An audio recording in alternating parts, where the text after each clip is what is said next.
Cinema பற்றி சொல்லும்போது சின்ன வயசில் அப்பா சொன்ன ஞாபகம் இருக்குது. இது மாதிரி ஒவ்வொரு அரசியலையுமே வந்து அது யாருக்கு போய் சேரணும்னு எழுதியிருக்குன்னு சொல்லுவாங்க. அது மாதிரி சினிமாவில் இருக்கிற ஒவ்வொரு ஃப்ரேம்லையுமே யார் இருக்கணும்னு எழுதியிருக்குன்னு சொல்லுவாங்க. ஏன்னா அவங்க படம் நடிச்சு முடிச்சுட்டா கூட கடைசியாக தியேட்டரில் வருமானு தெரியாது, அது கடைசியில் காணாமல் போயிடும்னு சொல்லுவாங்க. ஸோ அப்படி ஏற்கனவே நிறையா விஷயங்கள் நிர்ணயிக்கப்பட்டிருக்கு. ஸோ ஒரு நல்ல கதை, அதுக்கு தேவையான ஒரு டைரக்டரையும் தயாரிப்பாளரையும் நடிகர்களையும் தொழில்நுட்ப கலைஞர்களையும் அதுவே முடிவு பண்ணிக்கும்னு சொல்லுவாங்க. அது மாதிரி அது ஒரு லொக்கேஷன் அமையும் போதும் சரி, நிறைய சீனியர்ஸ் இந்த வார்த்தையை சொல்லிட்டே இருப்பாங்க. அதுக்கு தேவையான விஷயத்த அதுவே அமைச்சுக்கோன்னு சொல்லிட்டே இருப்பாங்க. அதை நம்பினோம்னா நம்ம இன்னும் கொஞ்சம் நிம்மதியாக இருக்கலாம். இல்லைன்னா அந்த மாதிரி தாமதங்கள் வரும்போது ரொம்ப பதட்டம் அடையும், ஏன் வருதுன்னு நம்ம நினச்சிட்டே இருப்போம்.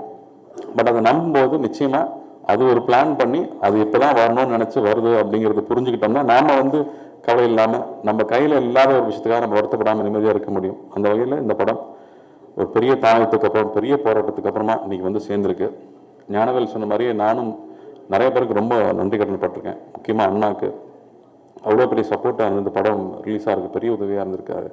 அதே மாதிரி ஃபினான்ஷியர்ஸ், டிஸ்ட்ரிபியூட்டர்ஸ், எக்ஸிபிட்டர்ஸ், நிறைய டெக்னீஷியன்ஸ். ஏன்னா வந்து ரிலீஸ் நெருங்க வந்து எல்லாருமே டபுள் த டைம், ஒரு 48 hours 50 hours வந்து தூங்காமல் வேலை செய்ய வேண்டியது இருந்துச்சு அந்த படத்தை கொண்டு வந்து சேர்க்கறதுக்கு. ஸோ எல்லா தொழில்நுட்ப கலைஞர்களுக்கும் இந்த டைமில் நான் என்னோட நன்றியை தெரிவிச்சுக்கிறேன்.